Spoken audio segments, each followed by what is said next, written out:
dropped here at Daytona, and away we go for the first time. Nicholas Borcel, Sean. Looks like most get through unscathed. Look at that, there's Reed Gibson. A big move at the inside line of Dom's, possibly a little bit of contact. Now, as we've got three wide action going through turns 1 and 2. And they're underway. Eric Hahn takes a nice jump. Wilson hasn't let him go very far. Go out here for Circuit Spa Francorchamps. Alex Johnson's off to a brilliant start there. Just how oddly shaped this one is. We saw in the background Eric Hahn go for a bit of a swing, and he's gone and he's over. New stuff. Cody Graham's the one-on-one up into second place. Alex Johnson 6/10 to lead at the moment. They're dicey up front. There's Andrew Kessel, Justin Sang. They are ready to go. The lights are out, and away we go for the very first time here at Okayama International Circuit. Finley Fitzsimmons.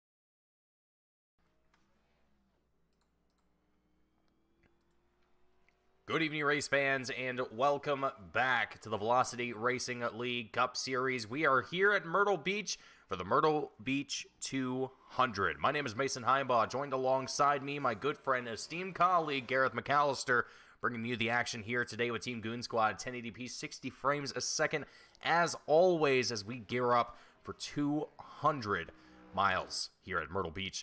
Gareth, it's going to be a fantastic night of racing, and after a phenomenal week of racing that we had, or phenomenal night of racing that we had last week at Richmond Raceway, which, folks, by the way, if you haven't caught the replay of that, it is available on the channel. You can go back and look at that anytime that you would like. So, Gareth, I mean, it's going to be a good night of racing. Qualifying currently underway. I mean, what's kind of your expectations are coming into the night? Well, as always, Mason, I've got to do a quick g'day to everyone watching back home, and also the drivers, as I'm sure they'll probably catch this one up later on as well, as we see Howie Briss turning into the infield. But, you know, I'm thinking we're going to have quite an interesting race here tonight. I mean, I've not actually had much experience with Myrtle Beach, but just seeing, as you can see, Nathan Gutierrez goes for a wild spin, I think we're going to see quite a few drivers really finding it quite difficult to tame this track, you know. From what I can see, it just seems like a very odd, it's meant to be a D-shaped oval is how it's described, but it's a very odd one, and there's not much banking to help these drivers either, only about 13 degrees, so that's really nothing to help these drivers really keep that car underneath them when they put the power down. Oh yeah, this is going to be one of the tracks on the circuit, or on the schedule I should say, that are going to challenge drivers. It is, I don't want to say necessarily, well, actually, you almost could say it is one of those flat tracks that you don't get to see too often here in the VRL Cup schedule, but when they are here, it really tests every single driver.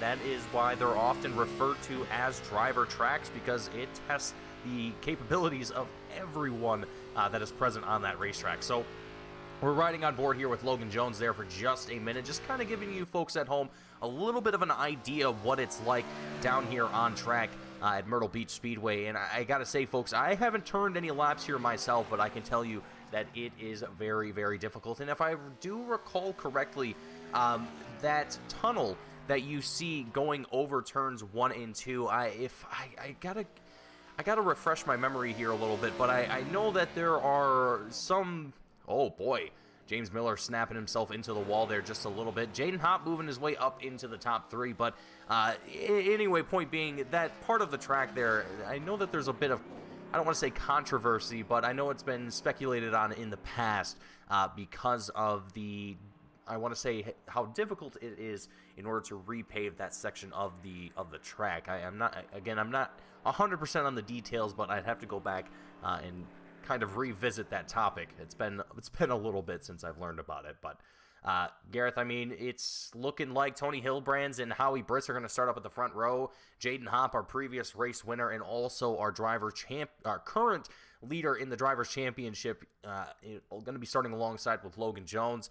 It's, you know, again, flat track racing is short track racing at that. 200 miles that we will see here today, 200 laps in total. Wait, I might have that backwards. Anyway, Gareth, it seems like everyone's got their laps done here in just under a minute left. What's kind of your prediction for tonight? Well, as we're seeing Lindsay and Dawn Hilbrands join us from the YouTube side of things as well, always nice to see their faces as well as everyone else tuning in to the broadcast. But the reason I bring that up while you asked me about what I predicted is because Lindsay says that Jaden Hopp himself is predicting quite a few cautions, and I think we may end up seeing that as well. It seems like everyone's going to probably have a little bit of a different breaking point here tonight. And I'm just wondering how that's going to play in, especially with, like you say, you know, the tunnels bringing in quite a few bumps as they always do onto the track surface, as well as you could see as the cars were going around on pit road exit, there actually seems like there's quite large little bumps along the actual pit road exit line, as you could see just for a glimpse there as we try and get the proper camera. But yeah, so it just, that really could hurt a lot of these drivers, not only on the exit of the actual pit lane, but also going around just turn 1 and turn 2. If they hook it in the inside way too much, then they might find themselves in all sorts of shape. Yeah, absolutely. And as we have our drivers getting down on the track or into pit road, getting lined up and ready to go for the first pace lap of the day, let's go through our starting grid. Tony Hilbrands and Howie Brisk going to be in the front row. Jaden Hopp and Logan Jones starting in our second row. Nicholas Corcel, Michael Keithley in the third row, with Matthew Fitz and Nathan Gutierrez in our fourth row. Logan Jones and Charles Jurek going to be in the sixth row, with James Miller and Sean Williams taking up our sixth row here today. Let's take a look here. James Coulibaly, Aaron Smith in the seventh row, Benjamin Lacey and Scott Shire taking up the eighth row, and Steve Ulrich going to be rounding out the field here in 17th. Folks, it's going to be a fantastic day of racing. I hope you're all excited for tonight. I know that I certainly am. After not being able to do a live broadcast last week, that definitely put a little bit of a damper on the moods of at least myself up here in the booth, and I'm sure Gareth as well. Not exactly the way that we want to start a week off, but we're back yet again here tonight, and hopefully it is going to be yet another fantastic day of racing. And Gareth, I think we've already seen a little bit of a preview here in qualifying of what it's going to be like out on track here today. But now that we've got everyone out here ready to go, all 17 drivers getting themselves ready to click things off here, I mean, what would be running through your head in this moment? I mean, what's kind of your survive strategy, if you will? Well, I reckon my survive strategy is almost just, I guess the way you've got to put it is you just got to kind of run your race. You know, you find a rhythm that sticks with you, and maybe don't make too deep a pass. You know, I reckon that we're going to see some drivers try and throw it on deep into turns 1 and turns 3 under brakes, and I don't know if that's the best strategy. I mean, maybe some drivers will allow for that and some won't give you the room. So it just depends on how aggressive you want to be, and I think at the end of the day, survival of the fittest might be the way to go here, and it might be better to just lay back, run your race, maybe give a little bit more room to the drivers around you, and we'll see how that pans out as time goes on. Yeah, I think you're definitely right. I think it's going to be a matter of who's going to play it the safest here tonight, but also still try and stay fast out here as the pace truck is backed down into pit road. The lights, excuse me, not the lights, the green flag drops here yet again. You can tell I've been doing a little bit too much road course broadcast. Anyway, anyhow, Tony Hilbrands, Howie Brisk having a fight out of turn 2 onto the back straightaway. Door-to-door action between the 92 and the 97 machine. Jaden Hopp going to capitalize on the action between these two as they come out of turn 4 onto the front straightaway. Going to try and squeeze himself into the bottom lane and try and get a good bit of momentum through 1 and 2, Gareth. Yeah, it looks like Jaden Hopp is actually doing a phenomenal job so far of keeping Brisk high on that outside lane. I don't think that outside is going to work very well, similar to Martinsville's sort of strategy here, where if you can keep the car on the high side, I don't think they're going to be able to get that spot back, but it looks like Brisk might just have enough room in front of Logan Jones to get behind Jaden Hopp But that battle isn't finished with yet, Mason, as it continues for the moment. The 81 and the 97 getting very close together, but thankfully nothing doing as they file in, single file up the front for the moment. Yeah, Ooh, almost getting into the back. Sorry, Logan Jones, very close to getting into the back of Howie Briss. I think he just missed his braking point a little bit as Michael Keithley almost looks like he's going to spin it around early. These drivers are going to have a handful underneath them. Yeah, this is exactly what it's like here on on flat tracks. It is absolutely just white knuckle racing the entire time. It is absolutely fantastic, and these drivers are going to do 200 laps of this here at Myrtle Beach. So a lot of great action that we expect to see. So far, so good on the start here. 6 laps that we are in already, and I gotta say, you know, these drivers have done very, very well with the side-by-side action and giving each other, you know, enough room to work with and not get each other in trouble. But still, still plenty of great racing to be seen out here on track. And Tony Hilbrand's, again, doing a phenomenal job of leading this field.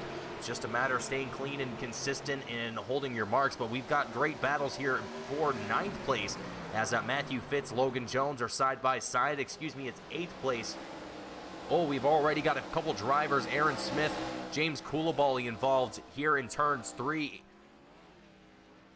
Right in turn 3, actually.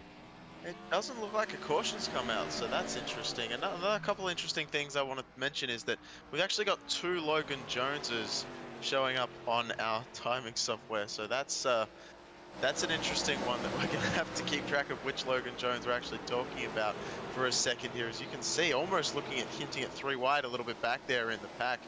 But I also want to just quickly mention that Lindsay and Dawn are asking me how the Sour Patch, because they have arrived. And I was hoping for a caution before I brought that up, but they won't bring it up as quickly as now, so we'll get it out of the way. But they're actually really nice. I wasn't sure what to think, and I thought they were quite sour the first time I tried one, but I'm getting used to them now, and I'm enjoying them as right as I... Why does this happen all the time, Mason, where I mention the word caution, and then it just decides, you know what, now's the time. It couldn't come out like a lap or 2 ago before I started that conversation, but that's okay. Hopefully no drivers too badly damaged in that one. You know, and this kind of seems like it might have been a delayed caution for this one. Let me take a look here at this instant replay and just kind of verify my thoughts here as we're going to go on board. And oh yeah, here goes Logan Jones just getting a little bit loose, coming out of turn 2 onto the back straightaway. I know that was a little bit of a weird angle. We can take a quick gander at this from a better angle here, I should say.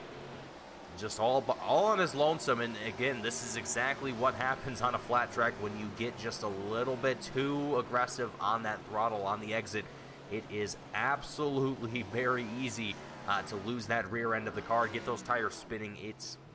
Gareth, I mean, it's tough out there.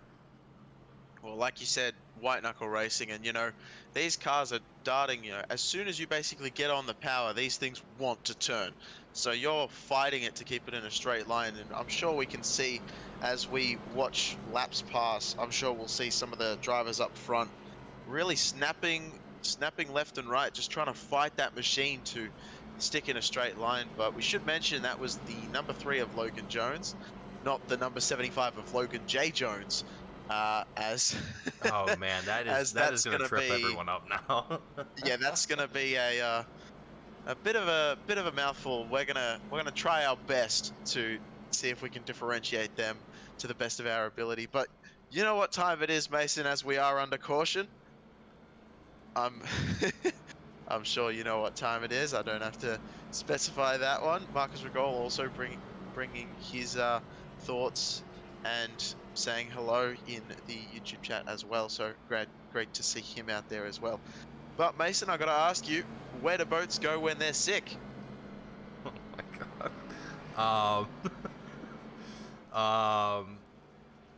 Oh man, I want to say I know this one, but I can't remember what it is. You gotta remind me now, Garrett.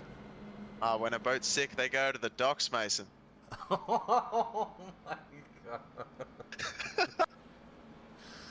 Oh, jeez. I Isn't that great? love that. That's probably my favorite one you've done so far, to be honest. Oh, Don- don't worry. I'm sure there's plenty more coming out tonight. Dawn with the chat to dry humor time.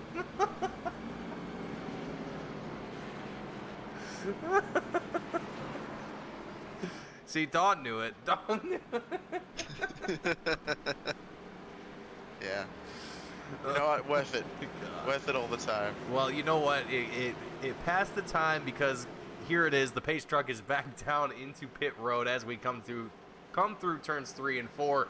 The green flag about to fly here yet again, and you're going to have to ignore as the crew chief comes through on our speakers here, but that's all right. We'll fix that in a few moments.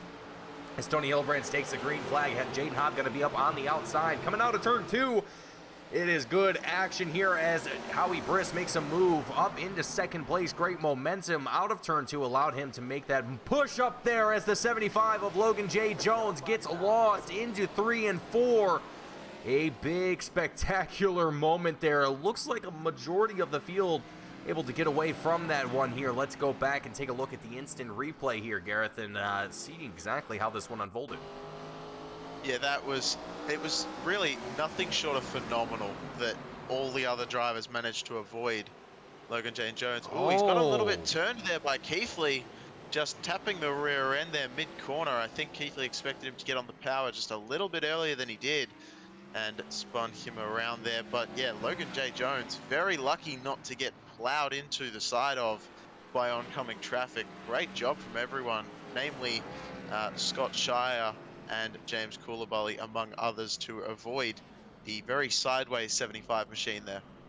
Yeah, absolutely, and it's, you know, I think Jaden might have been right on his assumption here that it's going to be maybe a little bit of a caution fest tonight. Let's hope that drivers are kind of able to lock things up here and get themselves into a good green flag run, because I mean, Gareth, I'm sure you can attest as a fellow driver that you don't necessarily want to always be locked into, you know, a yellow flag run just all the time. And excuse to anyone that noticed that the screen just got a teensy little bit brighter. Just don't worry about it. It's fine. Nice cover, Mason. Well, look, I will say that I'm a bit of an oddball. I like to have a caution here and there just to throw some more spanners in the works, throw the cat amongst the pigeons, as my grandma would say, and just make a bit of a difference, to the way strategy can get played out and whatnot. But having 2 cautions in 20 laps, not exactly what I'd have in mind. I'd prefer a little bit more of a green flag run, but we'll see as we come here. Lindsay was asking me, if I sweat in a sweater, does that make me the sweater? And, I'm going to reply to that without trying my best not to laugh here. I'm going to reply to that with saying, is soup a food or a drink? Because do you eat soup or do you drink soup? That is the question. And is a hot dog just a sandwich? What's the difference? There's another question. I feel like this is going to get very philosophical, so maybe I should maybe I shouldn't bring up too much of that. But you know what? It's going to be philosophy caution here, caution number 2, instead of a dad joke caution. So there you go. Well, we'll take that for what it is, as we are about to go back to green flag racing. The pace truck back down into pit road, and we will see the green flag fly yet again. And here we go. Tony Hillbrands, Howie Briss seeing yet another start here side by side with one another. Jaden Hobb and Nathan Gutierrez is going to be right behind them, nearly door to door between these 4 drivers, almost bumper to bumper here between Tony Hillbrands and Jaden Hobb there for just a moment, and Tony Hillbrands gets pushed sideways into the wall, waiting for that potential yellow flag to fly here. Tony is, Yellow flag is out. yeah, there it is. It is not going to be a good day here for Tony Hillbrands, bringing that car to an absolute stop here. Our 3rd caution of the race, and Gareth, I can't imagine what's going through the head of Tony Hillbrands right now.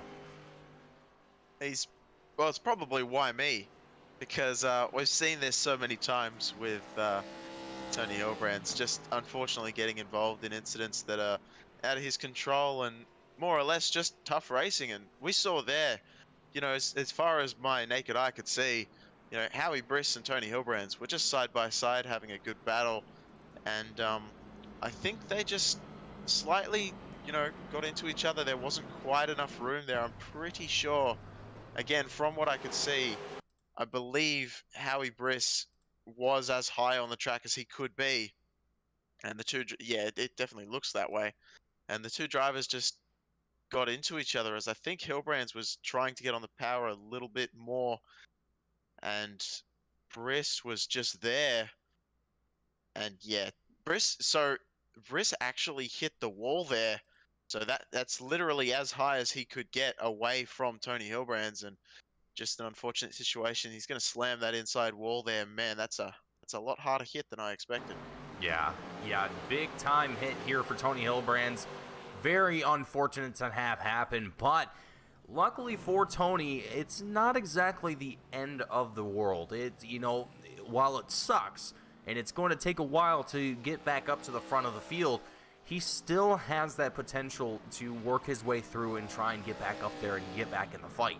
It's not totally out of the picture here. It's going to be tough, again, but there's still that chance that he can pull that one off. And especially if we're going to continue to see these restarts as we have been, I think that is even more so a possibility. As we are just about ready to go back to green flag racing, I am going to fix something here very, very quickly. Stay tuned. We'll be right back in just literally a couple seconds.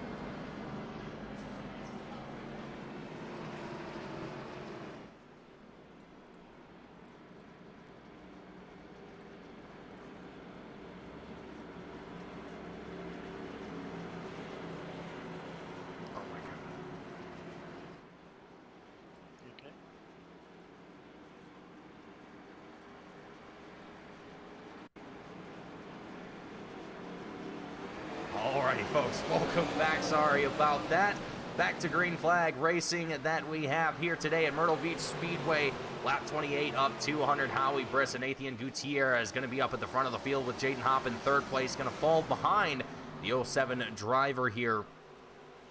As so far the top five looking to go single file. It's where the middle field is where we're seeing that side-by-side action developing. And I'm wondering, Gareth, if these drivers are starting to kind of, I don't know, maybe start to collectively realize, like, hey, we gotta try and clean this up a little bit if we're gonna get a good green flag run in. Yeah, I'm wondering that myself, as it does look like no one's taking too much risk. As I say that, it looks like Koulibaly is going to be making that pass on Benjamin Lacey. On the inside there, Lacey taps the outside wall, and Koulibaly just narrowly avoids making that situation any worse. Logan J. Jones also tries to get his nose in the mix there, just behind Sean Williams that we're currently watching. So Sean Williams as well was just involved in a little bit of a battle with Michael Keithley as well in the 53 machine. Keithley now on the hunt for Matthew Fitz, just in front. And I was just talking about how I think these drivers are cooling it down. I'm actually not seeing evidence of that now that I'm going to go back and retract that statement, because Michael Keithley is right on the back of Matthew Fitz and trying desperately to take that 5th place spot away. As we can also see further back, Logan J. Jones is trying to work his way back up through the pack after having a little bit of a spin in one of the cautions earlier tonight, and trying to get back past Benjamin Lacey for that top 8 position. Yeah, it is. All over the field, we're seeing drivers just trying whatever they can to move themselves up positions, or really just try and get in some battles here, as we've got almost 3 wide action here coming out of turn 4. And Michael Keithley, Sean Williams, Matthew Fitz all going to be involved in this little bit of a battle that we have developing for 5th place. Sean Williams going to be trailing on the bottom lane here with Fitz on the middle groove. And really, I mean, Gareth, there's not really too many places on this track that you can go and still be fast and effective. here on this track. I mean, really, realistically, you can go about 2 wide and still keep up with the driver around you. Go anywhere else on this track, go to the real high side of this track, and you're gonna drop off the pace like a rock. It is absolutely awful just how easy it is to lose your pace here on these short flat tracks, I should say. It's like, again, it is a very demanding track for every single driver. As we're taking a look back here with Tony Hillbrands, and let's go ahead and actually ride on board here with the number 92 driver and just kind of get a good look here at what it's like here from the perspective of Tony Hillbrands and what his battle is looking like, trying to work his way back up to the front of the pack. Yeah, it's looking pretty good so far. I mean, he's been struggling a little bit with the rear end. You can see a little bit of a bob and weave, but I don't think that's anything none of these drivers in front are also having to deal with. So nothing too specific to his car, but it definitely looks chaotic as they're all so close together. I have been wondering myself, Mason, do you think that we'll actually see a Ross Chastain move? Do you think that coming to the white flag, to the final lap, to the checkered flag, I should say, and if there's a battle up for the lead, do you reckon anyone's going to be ballsy enough and say, I'm going to try a Ross Chastain, just drive it up straight to the wall and go all the way around and try and see if we can gain that position rather than braking for the corner? I'm really interested to see if that's actually going to happen. Obviously, a little bit of a ways off at this point, but yeah, we've still got a lot of battles going on as Hillbrands continues to try and make his way up. Yeah, you know, Gareth, to kind of answer your question here, I don't think anyone's going to be that brave to try and make a move like that here. I don't necessarily know if this is the track to try and make any sort of attempt like that. You know, it very well could be that we could see someone get a little maybe too on the aggressive side of things, and maybe getting a little bit too close to some drivers and maybe pushing them a little bit too aggressively. And by that I mean just getting right underneath drivers and maybe not purposely trying to pit drivers, but just driving a little bit on the aggressive side and just really trying to get underneath the drivers around them to make them make mistakes, or maybe even just put them out of the race. Like we see here with Benjamin Lacey, the number 7 machine, luckily coming, I hope, to a stop before hitting the wall. I don't think he actually hit the wall. I think he actually managed to slide it down to the bottom of the track without hitting the wall there. So good work from Benjamin Lacey, and so far no yellow flag, so we're going to keep the green flag out here, and we're going to keep out racing. Yeah, Lacey did a great job of not tagging that inside wall and keeping the car underneath him, as well as driving it back out of the track, not causing any caution. So great job from him there. But Tony Hillbrands still continuing to make his way through the field, up into 9th at the moment, working his way underneath Logan Jones in the number 3 machine, trying to get up into the top 8 spots, and does so. Nicholas Corsell, I've been watching him as well in the Sour Patch machine. He has been rocketing his way through behind Tony Hillbrands, and just using Tony Hillbrands as, maybe, I'm not sure if expertise is the right word, but as Hillbrands makes his way through the pack and moves some cars up higher on the circuit to get them out of the way as he goes through the field, it just looks like Nicholas Corsell is very happy to sit behind and continue with that progression behind Hillbrands and just make his way through as steady as Hillbrands is. Yeah, you know, and I think a lot of drivers might be kind of utilizing that slow and steady wins the race kind of mentality for this race, where you don't want to be too overly aggressive. Like in the case where Tony Hillbrands, he's trying to fight his way back to the lead. You know, he dropped by only his own mistake, only an error of his own. That he fell down to the bottom of the field, or near the bottom of the field, I should say. Not quite the bottom, but having to work his way back up to now 7th place. I mean, he is absolutely pushing that 92 machine.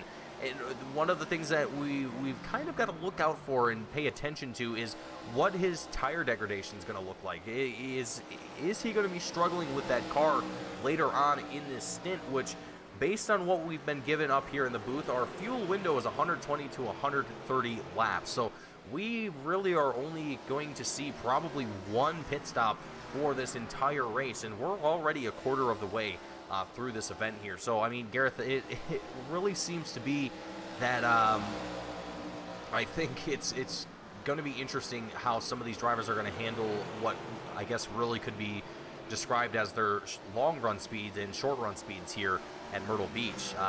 You know, Tony Hilbrand showing he's got great short run speed. Howie Briss and Nathan Gutierrez, Jaden Hobbs showing they have good short run speed. We know that Howie's got great long run speed. We've seen Jaden Hopp do it as well. Charles Jurek, however, having a little bit less of a good day here. Again, Gareth, we've seen it already multiple times. Different drivers having this exact same issue in the exact same part on the racetrack. Yeah, it's interesting, isn't it? It's well, I guess it shouldn't be super interesting because the wall probably catches up a little bit with you. A lot of these D-shaped ovals, or as close to a D as this one is, I guess. It's not quite a perfect D, is it?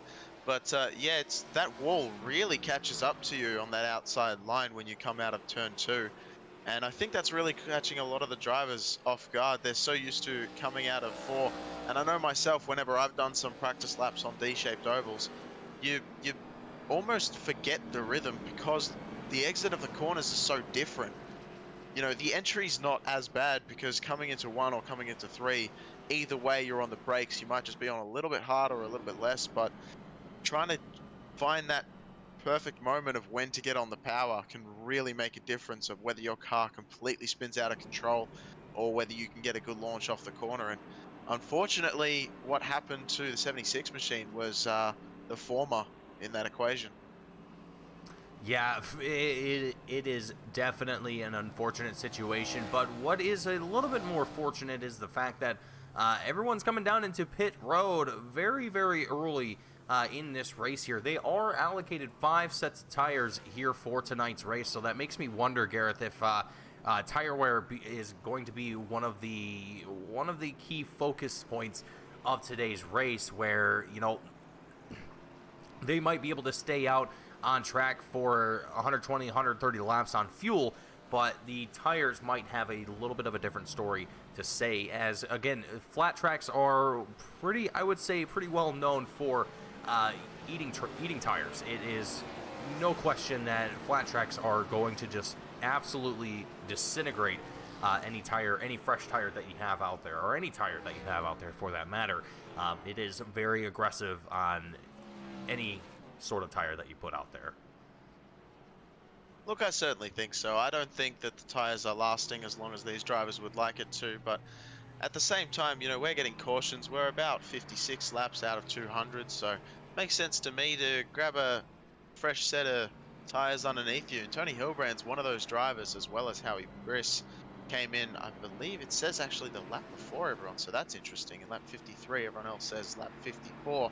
So not sure what happened there, but I know Tony Hilbrand's came in lap 24 and hasn't come in this time, so he's going to be actually taking the lead this time. And just before we go to green, I'm going to give a real quick one because it is a caution, and I just want to say, why don't eggs tell jokes? Because they'd crack each other up, and we just want to get that one out there before we go to green. And to answer your question, Don, he actually did come down into pit road during the caution after he spun, so that he did make that pit stop earlier on lap 24. But back to green flag racing here at Myrtle Beach as we continue on with the phenomenal racing that we've had here today. Howie Briss now going to take the lead away from Tony Hilbrand's after Tony fighting his way back up to the front of the field. He is now going to have yet another chance here to fight with the reigning champion, Howie Briss, who right now is looking to have some better luck here this time around. Wow. As Michael Keithley gets around into turn 2 onto the back straightaway and collects even more drivers with him. Charles Jurek, Sean Williams, Scott Shire, all getting involved here. Let's go back and take a quick look at the instant replay. This is quite the debacle that we have here coming out of turn 2. There it is. So they just get bunched up like an accordion into the back end of one another. Big hit from Scott Shire to the side of Sean Williams. And Gareth, I mean, to everyone watching, I mean, it's a very good thing that, you know, these are only virtual race cars and not the real ones, because hits like that are what end drivers' careers in a lot of cases. It is very, very tragic how things can end like that. So I appreciate that, you know, drivers can walk away from these incidents and not feel a single thing other than maybe, you know, a slight rise in blood pressure. Well, I mean, that also depends on your rig setup. That is also fair. You can have direct drive wheels, and I've seen cases where, I'm not saying these drivers obviously have that, and maybe some do, maybe some don't, but I've seen cases where people turn their direct drive wheels all the way up to maximum, and they get involved in an accident, and it can actually break your thumb or break your wrist, and that is not good. So yeah. I'm very much hoping that these drivers don't have that. And if anyone is listening who does have a direct drive wheel, please don't turn it up to 100. Maybe find a setting that works for you. But as always, highly recommended that if you are able to and you can see the crash coming, take your hands off the steering wheel, as they teach you in racing school, so that when the wheel does snap in certain directions, if you hit a wall or hit another car, your hands are not in the firing line of when it goes, as it can go pretty suddenly. But regardless, we are under caution once again, a 5th caution, 63 laps in, and I believe that caution came out mainly because there was a checkup a little bit further in front of the field. I believe Jaden Hopp was checked up a little bit there out of turn 2, and that's what led to that sort of debacle. But, you know, as we get ready to get to green in about a lap or 2, here's another one for you, Mason, because you know it's got to happen. We're under caution. I don't trust stairs because they're always up to something. That was a terrible one. I will fix it. I'm sorry. I feel like that I did not do the justice on that one. No, I read it. It sounds so much better when you read it. My delivery was just terrible. And you know what? Fair enough. I blame myself for that. You know what, Gareth? You did just fine. That made me laugh, and I hope it made everyone watching at home laugh. So we're about to get ready to go back to the green flag action. The iRacing pace truck back down into pit road, and the green flag goes back down here from the flag stand. Howie Briss, Tony Hillebrand's going to go side by side momentarily, and Nathan Gutierrez is going to push his way up into 2nd place and up and around. Matthew Fitz, though, oh boy, that is not what we want to have here. Multiple drivers, Matthew Fitz, Nicholas Coruscant, James Koulibaly, James Miller, all going to be involved in this one. Let's take another look at the instant replay on this one, because Gareth, it looks like the exit of turn 2 is going to be a nuisance for a lot of drivers here tonight, it seems like. Yeah, it just looks like Logan J. Jones, expected Fitz to get on the throttle a little bit quicker out of the corner, and just got into the back and spun Fitz around, and unfortunately that entire high line caught the blunt end of that one. So very unfortunate to see, as James Miller also just involved there right at the end. But yeah, you know, that's racing. Sometimes these things happen, and you know, no one's perfect, no one drives the exact same way, and you know, stuff happens. But hey, we're all dialed in, we're all getting it done, we're gonna get ready to go again. And oh man, I'm gonna try and find, here we go. All right, hopefully I'll do this one justice, right? We got one. Did you hear the rumor about butter? Did I hear the rumor about butter? No. Yeah. Right. Well, the rumor about butter, I'm not going to spread it. Oh my god.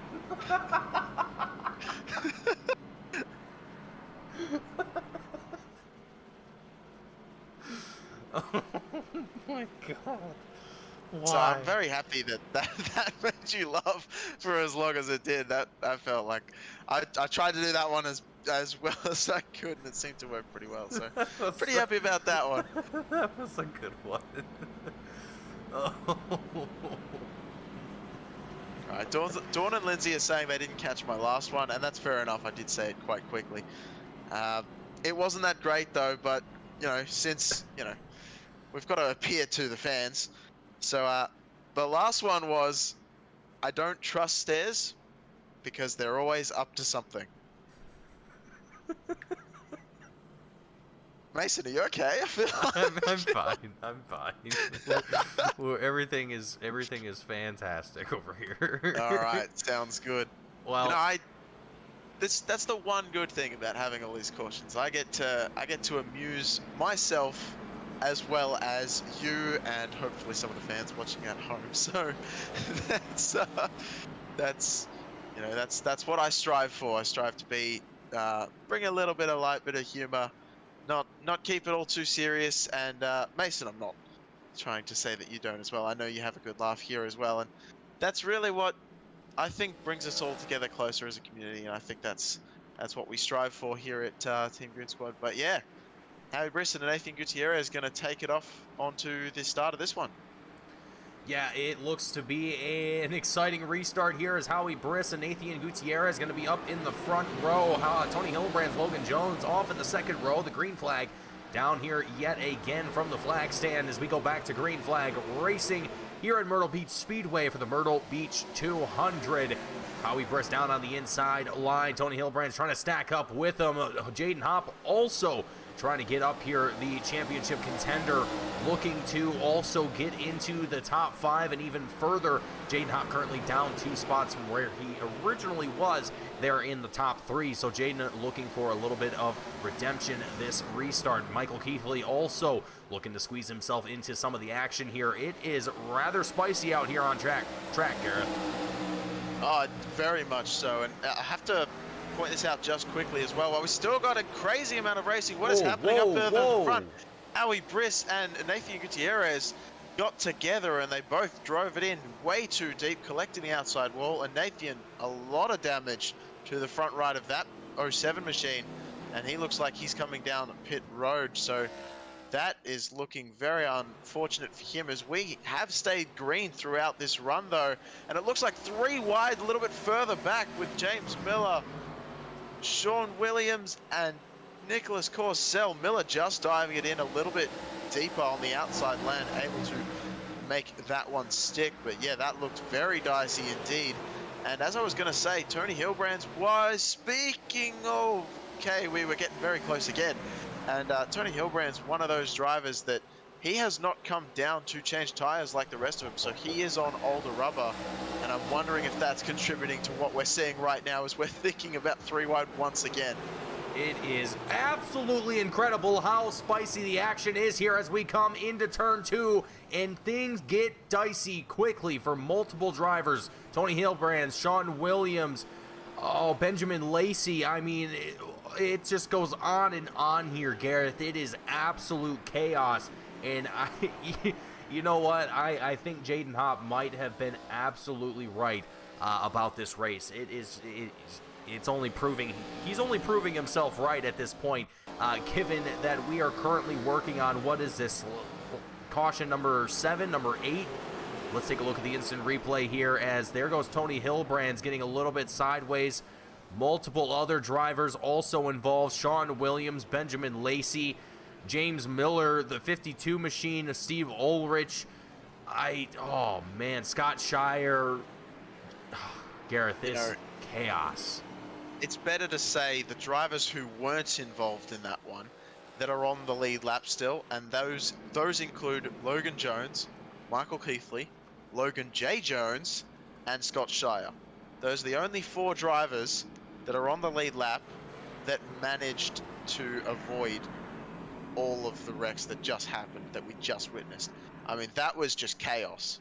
I've got no other word for it. That is the definition of chaos right there. Yeah, it was, you know, just opening up a whole can of worms on these drivers. And I think at this point, you know, a lot of these drivers do use the in-game or the in-sim communications, if you will, to communicate with one another during the race. And I think there might be some communication between the drivers, just kind of saying, hey, what can we do to maybe try and clean this up a little bit? And I know that everyone is really ultimately thinking like they want to race, they want to have those fights, but you also don't want to be under yellow for longer than you need to be necessarily. But with that being said, though, Gareth, I mean, even despite all the cautions that we've had, we're still clicking off laps relatively, I mean, decent. I mean, not exactly mind-meltingly quick, but we're already lap 80 of 200, and again, it's been a few cautions, but it's not exactly taking up all the drivers' times, if you will, like you would see in some other series where perhaps caution laps don't count, and, you know, you're just pacing for eternity, it feels like at times. I don't agree with the whole decision to make pace laps don't count. I very much am a full believer that, you know, caution laps, yeah, they're not great, but, you know, they contribute to the race length. And if you don't have these cautions counting, I mean, think about how much longer this race would be right now if the caution laps did not count towards the actual lap count itself. So, you know, look, it's personal preference. I understand that, but genuinely, from my perspective, I'd much prefer it the way it is, as Logan Jones and Michael Heathley are going to kick things off lap 81, coming into lap 82 of 200. About to take the green flag here yet again. As the green flag is up and down, it goes from the flag stand. Michael Keithley, Logan Jones going to have the opportunity to take the front of the field on this restart, as we just seen a few different drivers making their way down into pit road to grab tires and fuel. Michael Keithley, Logan Jones off to a very good start here with Logan J. Jones just behind him. Oh, this is going to be fantastic. I'm going to love this. Howie Briss, James Miller going to be 4th and 5th place, as both the Logan Jones going to be duking it out here for the lead. And Michael Keithley and Logan Jones going to be door to door through 3 and 4, almost banging doors here. Gareth, it is some exciting action for the drivers now getting an opportunity to have some action at the front. Yeah, absolutely. These drivers are wheel to wheel non-stop, as it looks like Logan Jones didn't give Keithley quite as much room as he was hoping for, as Logan J. Jones now trying to edge his nose underneath Michael Keithley.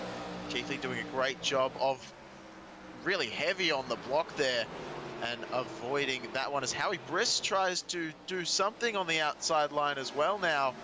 And Keithley checking up both of these. That has allowed Logan Jones to really ramp up and get away at the front just a little bit as the gap starts to build up. But Michael Keithley is desperate not to let anyone get past here, as he is almost in between both lanes right now, desperately trying to hang on to the second place position.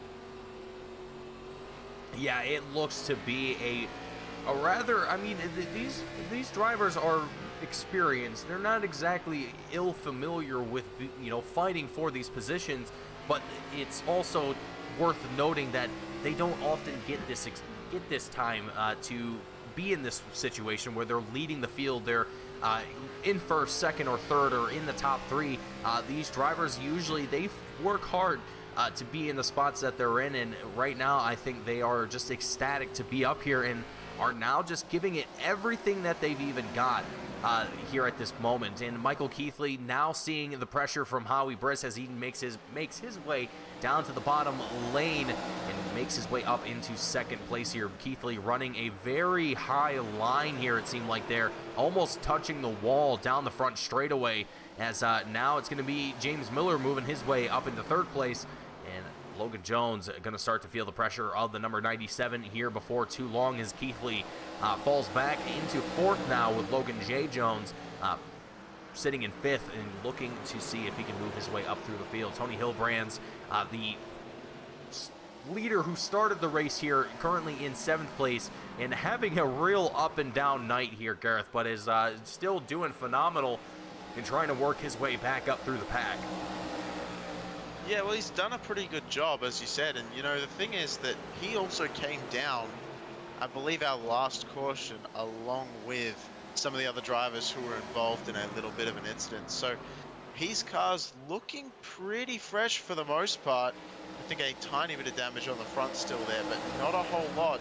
And 4 fresh pieces of rubber underneath him. I feel like that could be going really well as Logan J. Jones goes for a little bit of a spin, tags the outside wall, and gets back on track with no caution coming out. Done a great job there, actually, to keep the car underneath him. So he's going to continue making his way around, slotting in there, losing, I think, about 3 or 4 spots due to that. But yeah, as we were talking about, there's a little bit of a battle going on a little bit further up as well. Logan Jones and James Miller exchanging places for 2nd right now. So that is looking very good behind Howie Briss. And it looks like James Miller has slotted himself in their mix there. And, you know, James Miller, again, another one of those drivers. He started towards the back and has been just chilling out back there for a while, but he decided it was go time, and he is making his way around the track very quickly now, catching up to the back of Howie Briss. Yeah, it is looking good here for James Miller, and for Howie Briss, it's also looking good. And we got to give a good note, a good shout out here to Howie Briss, who's really kind of exemplified that slow and steady wins the race kind of mentality here for these races. And I've talked about this many times over the course of me and Team Goon Squad and Gareth being here talking about Velocity Racing League week in and week out on Monday nights. Howie Briss is known for this kind of racing. He is very good at it, and I think this is exactly the kind of track that Howie Briss is going to shine at because of this ability, I guess you could say. It works for him. It just clicks for him, and it's definitely hard to kind of mimic that. I mean, the way that Howie just executes every single lap to perfection, it seems like at times. I mean, the guy is just he's an animal. He's great. Well, you're going to have to hold on to your sucking up a little bit, as James Miller looks like he's going to be able to take over that 1st place position. Mason Heimbo, I think, coming out with a little bit of a love affair for Howie Briss for a little bit there. Okay. But yeah, I'm going to call you out like that. Of course I am. As the 09 machine continues to try and go underneath the 97 and really trying to fight very hard for that 1st place spot, but Howie Briss is not giving him an inch at all. And it looks like these two are going to slow each other down. So Sean Williams and Logan Jones also side by side just behind. We're going to have to see how these ones play out. We expected the inside line to be the preferred line, but it looks like both of these guys, namely Howie Briss and Logan Jones, able to stick on the high side pretty well so far. Yeah, it really seems like that middle lane is working pretty decently, and I've also got to wonder too, Gareth, as it seems like the sun is coming down here just a little bit. I don't think that's going to have a huge impact on track temperatures at the moment, but I've got to wonder if over time that high line starts to play a factor into the race here, as perhaps maybe track temperatures come down a little bit, maybe tire wear comes into play. I'm not 100% certain on that. But I would imagine that the racing line does change a little bit depending on the time of day, I guess you could say, that it is when you're racing. Again, I could be a little bit wrong about that. It could be a little off on that. But as we're seeing it happen right before our eyes, you got to start to wonder what the conditions are like out there to warrant these drivers wanting to make those decisions. And as we're just surpassing the 100-lap mark, we're starting to see this single file line starting to form here for these drivers. And Gareth, I think this is the point in the race where we're going to start to see that green flag run that we were hoping to see a little bit earlier for these drivers, but it looks like this is where it's going to start to come out here. Yeah, it looks like it's going to be pretty good so far. And, you know, if we maintain this green flag all the way, they're going to have to stop before they actually make the end. So, again, that'll be some interesting strategies. It looks like there was a little bit of contact there with, actually with James Miller and the lap down car of, I believe that's James Koulibaly.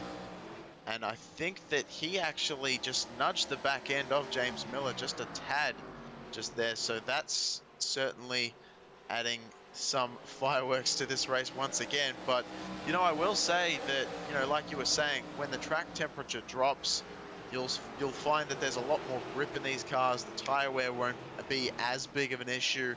The second groove, like you said, will start to come in, as it has been rubbing in a little bit from a lot of these cars driving around, and we'll have some more grip to play with. So we might end up seeing a few more battles happening out on track as the temperatures come down, as the sun goes down. And yeah, that might not be into play right now, but you could find that becoming a factor before this race is done.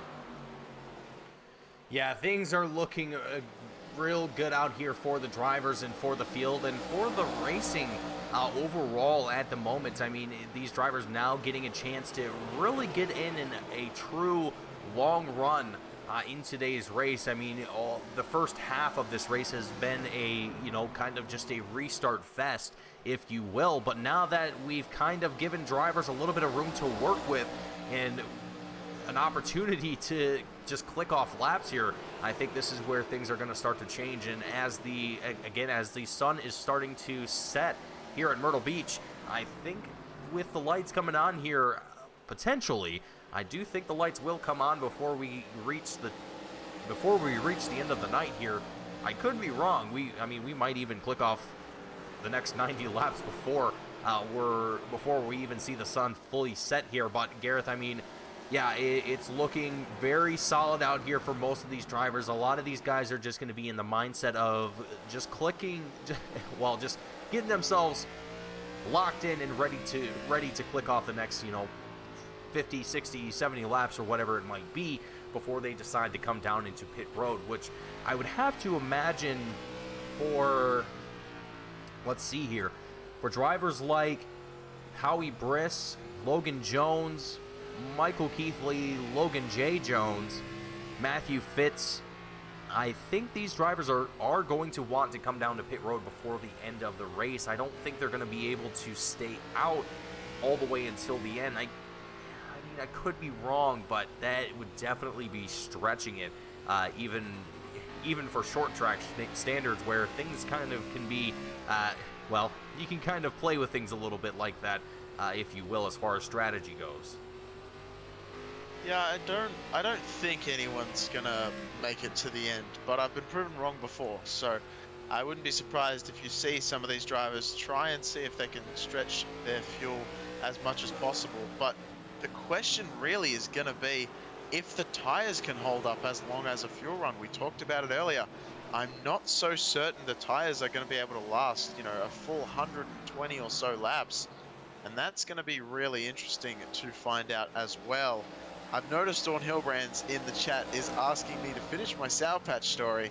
And once again, I'd like to say, you know, Dawn Hillbrands actually sent me a package of Sour Patch Kids. They took about 3 to 4 weeks to get here, from what I understand. I ended up opening them. They were very nice. I offered one, or a few actually, if I'm honest, to a couple family members and friends. Of course, no one would bite.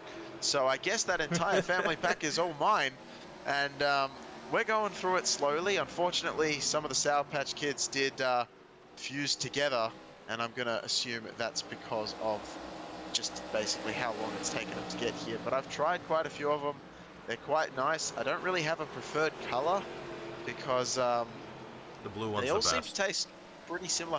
Well, I was actually going to say they all seem to taste pretty similar, but I am liking the blue ones. I don't know what it is. You know, you always find with these confectionery, all this candy, you always find that there's 1 or 2 colors that are the best, And always the green ones. I don't know why they ever put the green ones, but always the green ones are the worst. As Howie Briss has gone high, and Tony Hilbrandt's going to take over that second spot. So, as we were talking, great run from Hilbrandts to make his way up through the field and back into that second place position as James Miller has just gapped the field for the moment. Yeah, James Miller off in his own area code at the moment. He really doesn't have a whole lot to worry about. The only thing he really needs to worry about is just keeping his nose clean and not getting himself into any sort of trouble. That is the last thing that he wants to do here. Sean Williams, Howie Briss, meanwhile, are going to continue their battle here for third place at the moment, with Sean Williams going to be down in the bottom lane as we come through turns 1 and 2. Sean Williams doing a very phenomenal job battling with the points leader, excuse me, not the points leader, but the previous championship. Stumbling on my Jaden words here. Hopp with a double spin. Looks like he spun, got it back, pointed the right direction, got on the power too hard, it spun again, and deciding that he obviously wants to stay out, which I'm not surprised about, and then the caution having to be flown because of that. So that is that's going to be interesting, because now we've only got about 70 or so laps left, a little bit under 70, about 64 laps left, probably by the time we get to green under 65. So these drivers, if I'm right, if I was driving, as we're seeing now, all the drivers should be coming in, topping off with fuel, getting a new set of tires underneath them, and going all the way to the end. But it looks like Corcel is trying to do something different as he stays out behind the pace car. Yeah, he's going to stay out here with the pace truck, and a couple other drivers looking to get themselves back out onto the lead lap here, or at least get themselves caught back up. James Coulibaly, Charles Jurek going to stay out here for another lap or two, or at least maybe even for the time being, until probably another actually no, here they go down into pit road along with Scott Shire. But Charles Jurek gonna take the option to stay out here, as the rest of the field going to take the option to grab a fresh set of tires as well as fuel and get themselves ready to go for our next restart. It is a very interesting night here, but with it being our 8th caution and already lap 125 of 200, Gareth, I mean, it's, we're still clicking off laps here relatively quickly, and I'm actually quite curious to see whether or not we're going to see I put a poll out in the YouTube chat asking how many cautions we will have tonight, whether it was over 10 or less than 10, and 86% of you have said it is going to be over 10, and 14% of you has said that it's going to be less than 10. So far 7 of you have voted, and that is the verdict at the moment. Right now, there's still only 2 more yellows before we reach to that point. So I don't know, Gareth. I mean, what do you think? We going to have the over or the under tonight? Well, I have to admit to voting in that poll myself, and I wasn't sure which one I wanted to go with, but I did vote pretty early on when we had about 3 cautions in 60 laps or so, or something like that. So I have to admit to, unfortunately, voting for over 10. But that is, truth be said, I'm not sure if we're actually going to see that, because we just had a long green flag run. These drivers know what they can expect and what they need to do to get that long green flag run done again. So I'm wondering if we're going to be able to keep it a bit cleaner and see what we can do here as we get ready and underway once again. But before we go back to green, Mason, how does a taco say grace? Oh gosh, I don't know how. Let us pray. As Tony Hilbrandts and Howie Briss are going to start this one off with Sean Williams, Logan Jones, Michael Keithley, and Logan J. Jones in our 3 front rows, and Michael Keithley makes a nice big dive on Sean Williams. Williams having none of it though, and keeps that position as the front two of Tony Hilbrand's and Howie Briss, we've seen them before in this exact same situation out of turn 4. And we saw that Tony Hilbrand's caught the bad end of the stick on that one. So we'll see as a lockup happens behind them. Sean Williams locks up Logan J. Jones straight into the back. Nowhere to go. And that's basically the summary of what we just saw there. You know what, Gareth, I think I might have jinxed my prediction there just by a little bit, and you know what, that's just how it goes sometimes. But you know, I think, Gareth, this is an interesting point in the race where, you know, drivers know that they're past that halfway mark. They're even closer now to that three-quarter mark. We're only 70 laps until we see the checkered flag, and here we see a few of the drivers as well. That the last time by, they did not come down into pit road. They're taking that opportunity now to grab tires, fuel, so on and so forth. Howie Briss, Tony Hilbrand's going to be up in the front row this time by again. And you know, Gareth, I mean, as much as you like to tease me for praising Howie Briss a little bit earlier, it's also great to see Tony Hilbrand's putting up this much of a fight in today's race. It has been phenomenal to see just how well Tony has performed here today, given kind of the bout of unluck that he's had in the past few weeks here with the VRL Cup Series. Being the owner and founder of the series, you know, it's probably tough not being able to at least get up there and win a race. I know Tony has expressed his frustrations to me a couple times about that, and wanting to come away with at least a win every now and then is usually always his goal. Oh, there's no doubt about that, and he certainly has the pace for it. He just gets himself, as I said earlier, you know, just in unfortunate situations, and unfortunately that's racing and there's not much you can do about it. He just seems to be one of those drivers that almost the magnet of unluckiness, like you said, is just pulling towards him all of the bad, but trying to fight his way through it. And he has had a couple of good races so far in this season. He's had a couple of races, I believe, where we have spoken to him in the booth in the top 3, so hoping to get his first win this season, and we'll see if that can actually come to fruition before the end of this race. But here's another question. Here's another one for you, Mason. You're already expecting it. Why didn't the skeleton climb the mountain? Oh gosh, I don't know. Because he didn't have the guts. Ah, dang it! I was gonna say, I was trying to think. I was like, I know this one. Come on. Well, I hope Lindsay doesn't choke on her drink anymore, because she actually said she was choking on her drink, so I feel a little bit bad for for saying these jokes now. Hopefully no one jokes too much. But yeah, trying to keep it a little bit fun as well as a little bit serious. That's what we like to do. As the pace truck once again heads down pit road. No guts, no glory, says Lindsay, and she's perfectly right.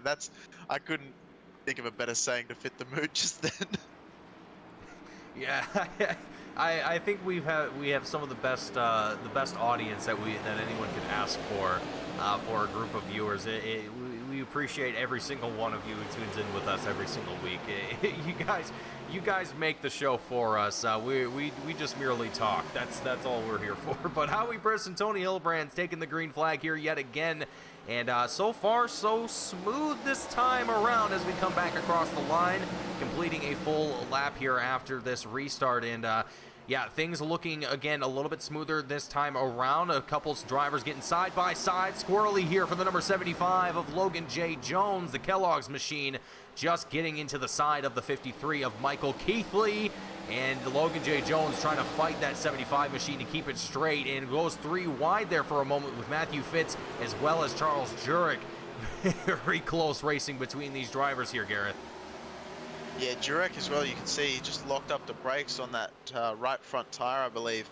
It just went a little bit too deep.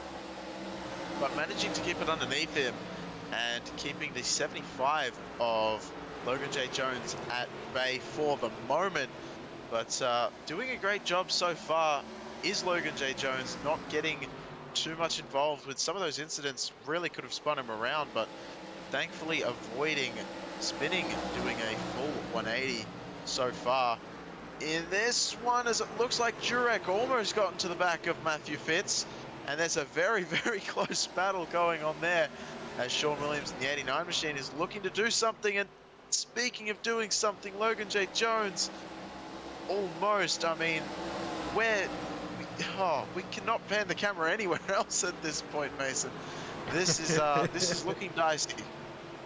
Yeah, it is looking to be a rather difficult day here for Logan J. Jones, and here he comes down into pit road. He's saying enough is enough. I'm not sure what's going on there for the number 75 driver, but he is certainly not happy with the way that car is driving right now.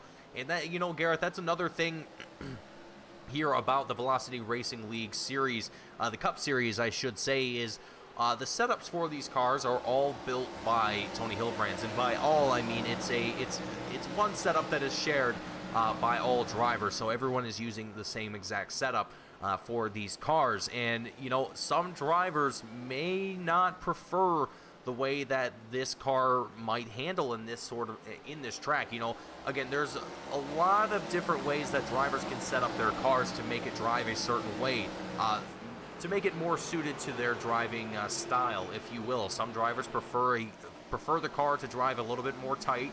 Some drivers prefer it to be a little bit more loose, and by that I mean some drivers prefer to feel that rear end kind of get away from them a little bit, maybe feel it kind of slide out from behind them. That is known as loose.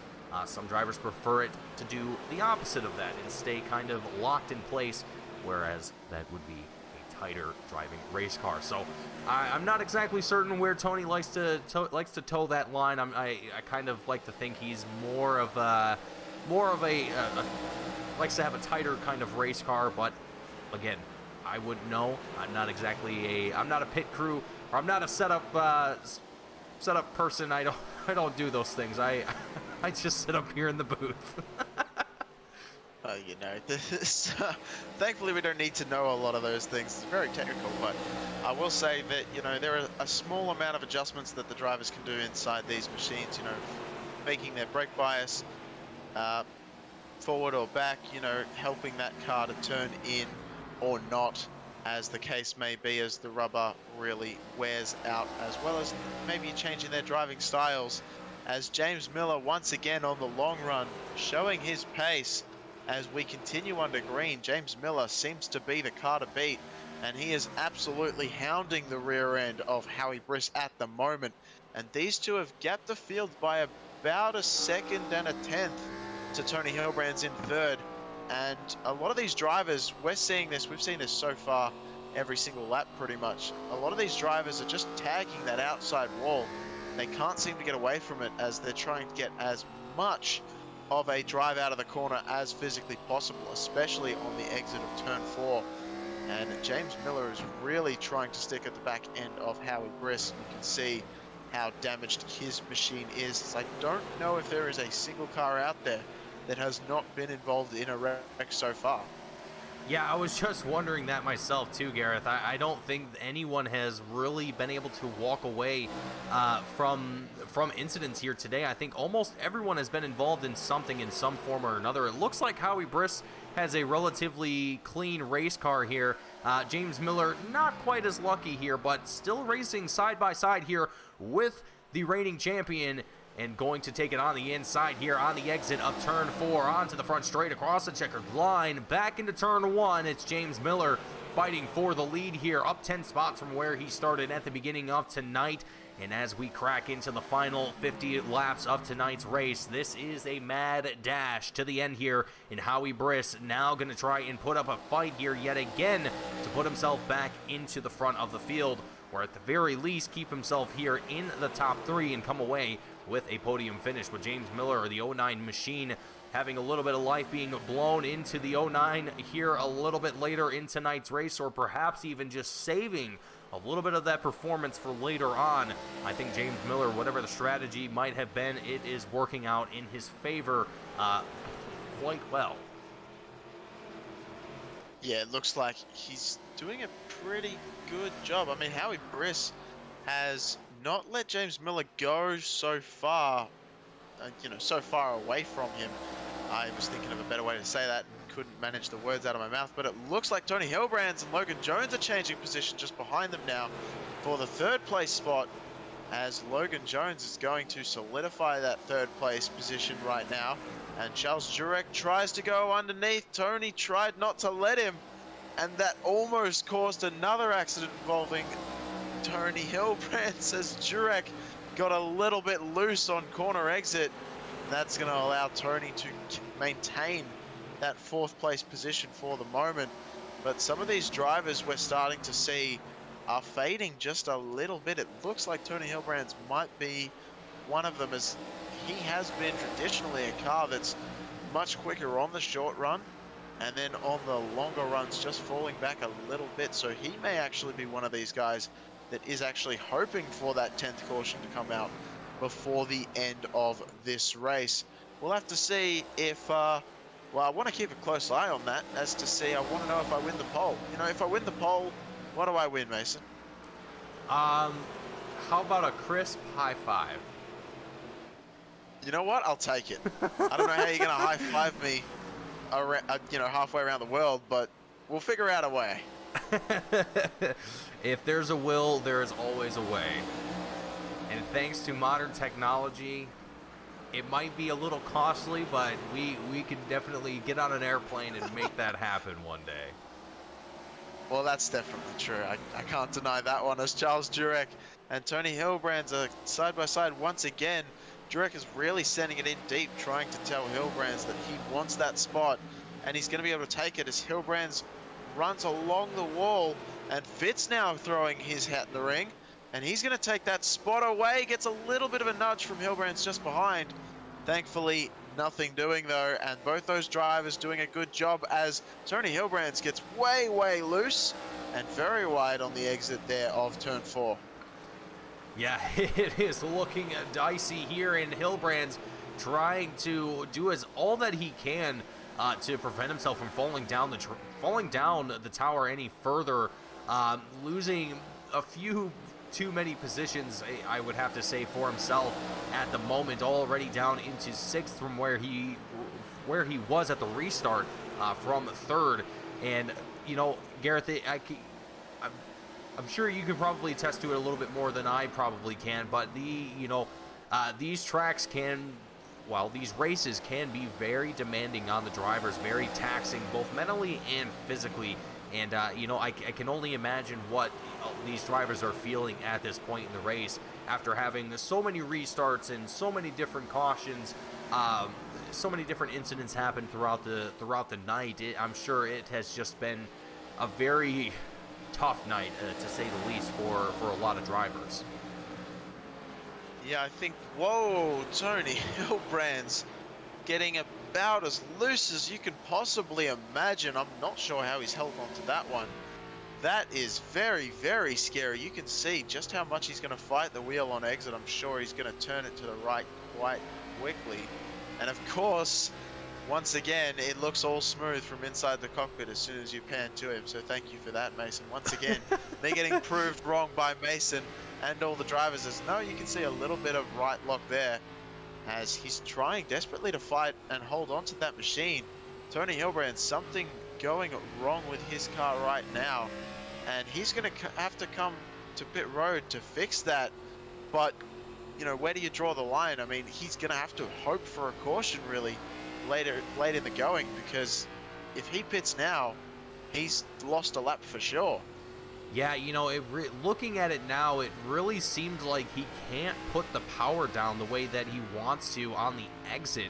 If you listen closely to the throttle input here on the number 92 machine, you can hear how carefully he's trying to just ease into that throttle on the exit, and kind of right as he feels the car get straight, that's when he plows the throttle down. But you got to be still careful, because that's the easiest way to get these cars loose and spun around. So, I mean, Tony is just at this point just trying to do his best to stay consistent here. But And again, Gareth, I think another part of the reason that we're seeing some drivers maybe falling off of their original pace, Tony Hilbrand's being one of them, is the fact that track temperatures are starting to come down. That sun is starting to set and is basically not going to provide any heat to this track. So I can only imagine how slick the racing surface is going to feel at this point in time. These tires, I mean, even fresh tires are going to feel very, very slick out here on this track. Any sort of flat track with little to no banking is going to be a tough one to drive on once the lights come on. Yeah, I don't know if we've got the lights come on just yet, but they may come before the end of this one. I think they are. Oh no, the lights are definitely on. Never mind. I too busy looking at the racing service rather than the actual surroundings. But yeah, look, certainly some of these drivers, as you can see, Sean Williams made a pass on Michael Keithley. It looks like some of these drivers are taking advantage of the changing conditions, and some of them are just losing out a little bit, as we mentioned Hilbrand's being one of those. So, you know, whoa. As Corcel goes to Tokyo Drift, and unbelievably, how did he manage to save that? That's about as incredible as I can eat. Yep, words. I want to watch that again. I have no idea how he managed to save that. I mean, that was incredible. I want to watch this here. Hold on a second. That might have been. That's not the right one. That's okay. I think it needs a lap or two further back than that. There it is. There you go. I mean, that's just... I don't know if he hit the wall slightly with the rear bumper or not as we go back live, but yeah, that's... that was absolutely incredible. I'm sure up here in the booth that we're looking like, oh my, that's amazing. I'm sure in the actual driver's seat he was thinking, oh... Yeah, he was holding on for dear life in that moment. You know, definitely turning into one of those, oops, I just made my debut in Formula Drift moment. But, hey, you know what? That's how it goes sometimes in the racing world. But, yeah, doing a great job, Nicholas Corcel, keeping it together. And there it is on the top left of our screens, 25 laps left to go.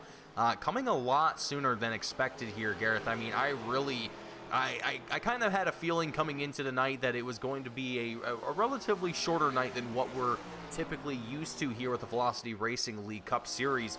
Typically, we're usually here for a good amount of time, but tonight, given the short track racing and only 200 laps, it definitely turned into a little bit of a shorter night than expected, but well, maybe not than expected, but than usual, I guess we should say, than what we have typically.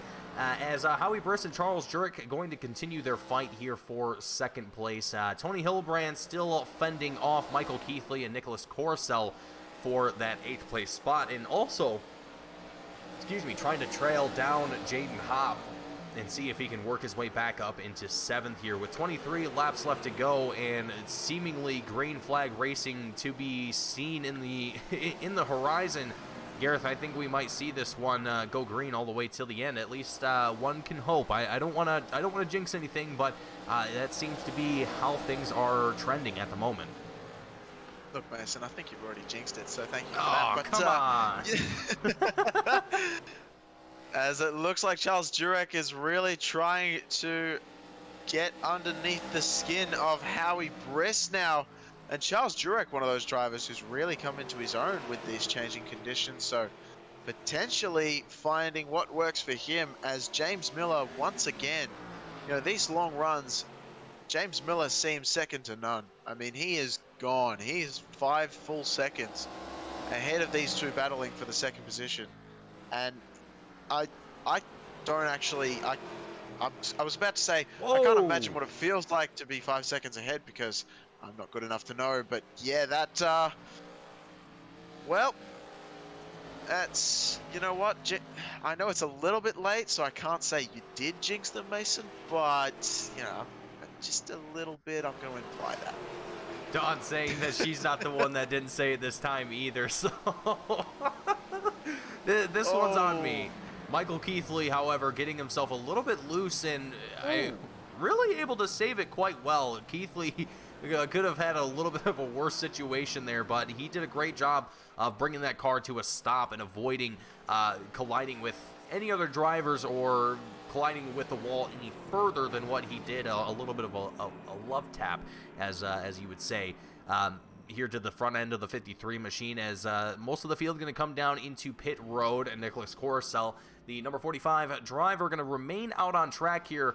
And there it is, our 10th caution of the night. And I just realized that I also didn't put an option for exactly 10 cautions, so it's either going to be over 10 or less than 10. So there was no middle ground. So there's a potential that we could have exactly 10 cautions. So if we get exactly 10 cautions, does that mean you win by default? Because you made the poll? Yeah, okay, I gotcha.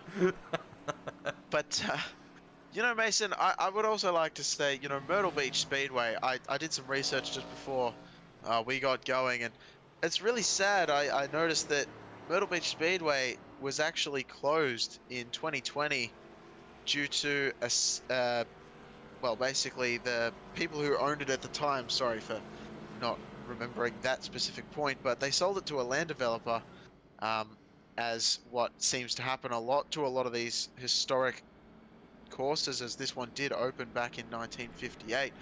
But then the land developer, their plans fell through, so they didn't actually do anything with it either, and now it's just basically been sitting there. I think from what I read, the actual corners of turns 1 and 2 and 3 and 4 are gone completely, and I think grass has overtaken the backstretch and the front stretch. So it's just really sad. You know, I mean, I know I'm not, you know, American, and I can't really do a whole lot from where I am to be there, but you know, I love my history as much as I love my NASCAR, and it's just really sad to see, you know, some of these older tracks not getting the love and respect, in my opinion, that they deserve. And unfortunately, you know, that's just, I know that's, time moves on, but I still think it's quite sad.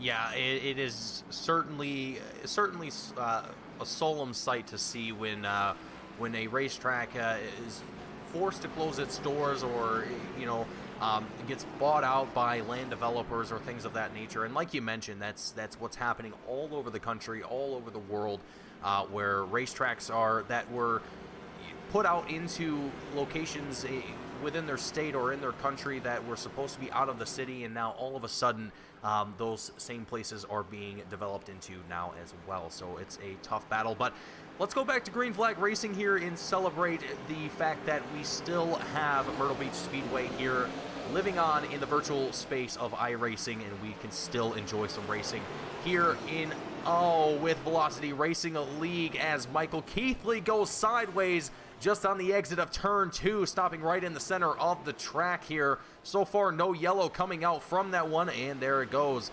11th caution of the night. And Don, you don't have to be too upset with me now. There's 11 cautions. Yeah, as long as Mason didn't win, I think that was what Dawn was trying to get at. But yeah, we'll go and have a look at that one, because we saw Matthew Fitz getting way wide and actually running on the wall, but he wasn't actually involved, at least I don't think so, with Michael Keithley, who was ending up... Okay, so Keithley... Okay, so there's a lot to unpack there. Keithley actually got on those little rumbles. I don't know if you heard that. I actually clicked my fingers because I'm pointing at it like you can see what I'm pointing at. But he actually got onto those little rumble strips that I was talking about on the exit of the pit lane. And I was really worried about, very early on, I mentioned that could really upset the car. And that seems to do exactly that. As you can see, it just lifts up the back end and he's got no control over it. And it just basically spins him out there. And otherwise, even though there was a little bit of chaos, you can see Corcel starting a little bit of a slide a little bit further along as well. But other than that, I don't think anyone else was really involved in too much. So yeah, even with Matthew Fitz being up against the wall, it looked like he was able to get it collected and was coming down okay. So yep, just the track playing into bringing us that caution, I reckon, that time by. And we're going to have to find another one. And you know what? I'm going to go with a classic right now. And I didn't even find this one. This is just off the top of my brain. Are you ready, Mason? Yes. This is classic. If you don't know this, well then, come on, Mason. Anyway, what time did the man go to the dentist? Oh gosh. I don't know, noon? 2:30. It's one of those ones, right, where it's so obvious that you don't pick it up, you know, like it's Oh just... my god. I had a feeling too. My brain was just like, you got it, you got it, you got it. You don't got it. Lindsay, tooth the clock. That was always my favorite. Oh my god. One of my favorite jokes I always used to love whenever my dad would say, I need to go to the dentist because I got a problem. I'm like, oh, I'm actually going 2:30. Ah! You know, anyway. Oh my god. Well, it's so bad, but it's so good. I would say tonight's probably a record for the record number of dad jokes that you've told in one race. Well, I want to get to the point where I'm doing it every caution. We missed, I think, 1 or 2 cautions around, but you know, we're trying to make more of a meal out of it as we take a piece of this. I don't know why I said meal. I was trying to think of nice, yummy food. Let's go with Sour Patch. That's good. As Howie Briss and Charles Jurek bringing us back to green. And it looks like everyone did pit for this final little section here of the last 8 laps to go. As Howie Briss and Charles Jurek taking it out. And we've got 3 wide slightly further back with Keithley Corsell. And that is going to be Benjamin Lacey on the high side. And they continue to be 3 wide. Unbelievable racing. I cannot believe they haven't gotten each other. And there goes Logan Jones. Sent to the inside of the course. Staying on those rumbles. We're still staying green though. As you can see, Corsell actually tagged the wall a little bit there. James Miller now falling back behind the front 2, but getting back into the 3rd position right now in front of Sean Williams. We've only got 6 to go. You can feel the intensity start to ramp up here, Mason. Yeah, and it is only playing in the favor of Howie Briss and Charles Jurek, James Miller as well, who really are taking advantage of the fact that multiple drivers battling it out behind them, and with only 5 laps left to go, they're able to build some distance between them and the rest of the field and really just get themselves comfortable and ready to go for the final 5 laps. But that doesn't necessarily mean that they are going to be exempt if there is another caution that comes out here, Gareth, because this is some intense side-by-side racing that we're seeing now. Is Tony Hilbrand's Michael Keithley going to battle for 7th place? Sean Williams, Benjamin Lacey up ahead, going to be battling in 4th here at the moment, and Charles Jurek and James Miller starting to heat up the battle here in 2nd place as well. But Gareth, it is only heating up in 4 laps left to go here at Myrtle Beach, and it is going to be an exciting finish here with 3 laps left to go. Oh, absolutely. And Howie Briss, one of those drivers who is desperate for it to stay green, as he has built up a decent lead over Charles Jurek, sitting in the 2nd place, about 0.7 of a second. So he is in a great spot at the moment, and we are just absolutely focused on this battle back here from 5th all the way back, I want to say, to about 9th position. Corsell, Williams, Hilbrand, Hop, and Keithley, as Miller gets sent a little bit around. Lacey gets into it, and Lacey just got into, I think, a little bit, just a bopping over, but nothing too much, as we're going to get ready to go for a green-white checkered.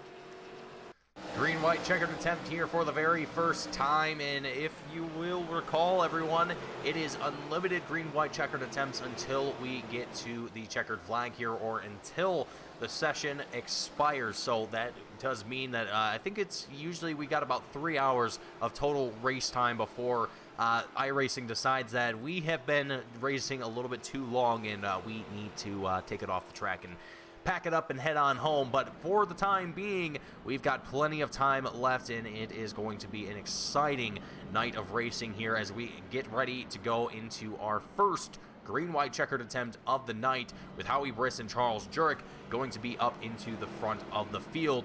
Benjamin Lacey, Nicholas Corcel in the second row, Sean Williams and Tony Hilbrand's going to be in that third row. And Tony Hilbrand's, I mean, Gareth, I think he is going to be hoping for a good restart for himself, sitting in that 6th place spot. If he can get a good launch and at least push himself up into the top 3, I think he would be probably pretty satisfied with that here at the moment, given that he started up at the front of the field leading the race and sitting here in 6th place now after a very, very difficult night.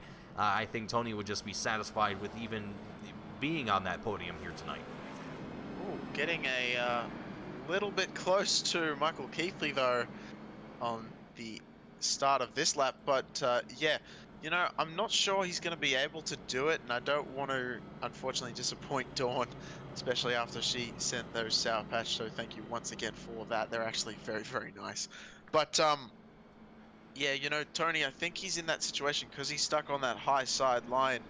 He might have a little bit of difficulty, but then again, you never know what could happen.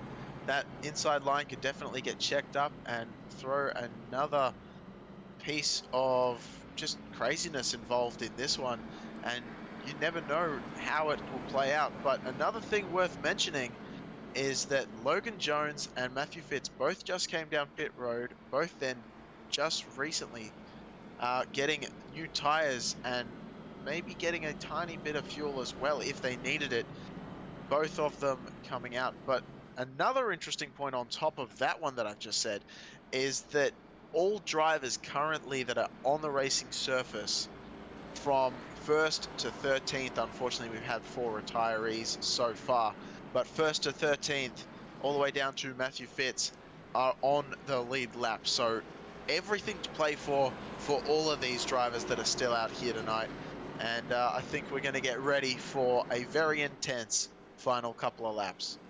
Indeed we are. As we come down the back straightaway, the lights are off on the iRacing pace truck, and down it goes into pit road as we come through turns 3 and 4 and get ready to go back to green flag racing here as Howie Briss, Charles Jurek make their way out of turn number 4.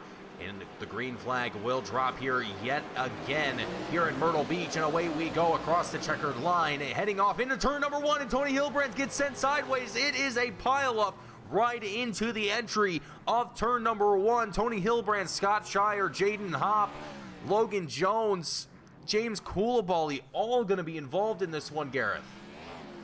Yeah, from what I saw there, it looked like Tony was desperate to get a bit more of a jump than what some of the other drivers in front of him were able to do, and I think just tagged the rear end of Nicholas Corcel, and that unfortunately sent him with an accordion effect. Yeah, it actually looked like right up front, excuse me, of that line, it actually looked like Charles Jurek just spun the tires a little bit and causing a checkup in that top line with Nicholas Corcel right behind him. And that just meant that unfortunate victims included basically everyone in that high line. It looks like he just did not get going as fast as the drivers behind. Corcel had to check up a little bit, and Hilbrand's was not able to check up as quickly as he wanted to. Jaden Hopp getting involved in that one. Both of them coming down the racetrack, tagging Scott Shire, Coulibaly involved, Fitz involved, and Logan Jones as well. So, not what these drivers wanted to see, but of course, and not what we wanted to see either. But it's just one of those things, unfortunately. You know, that's what happens, especially on restarts with everyone bunched up like that and everyone buying for as many positions as possible. Yeah, this is a tough break, and like Don said, it started at the front. That is not something that you typically see in a racing event where, you know, the front of the field is the one that starts the carnage. It doesn't happen very often, but when it does, it definitely turns a lot of heads, and I'm sure a lot of drivers here today are. You know, Gareth, I'm very curious to know what the drivers' meeting post race is going to sound like between all of the drivers. I'm not even going there. I'm not going to mention it. I'm not going near it. No. Yeah, not after Martinsville, and then I wasn't in the booth for Richmond. I didn't see how that one ended up, but then we came here. I'm good, Mason. Well, I can say without a doubt that I'm sure there are going to be some very colorful conversations being had once the race is done here. But you know what? I will say though, to the league's credit, to the driver's credit, usually it is pretty well mannered. I meant to say, between the drivers. Usually things are pretty even-tempered. You know, sometimes tempers do flare a little bit here and there.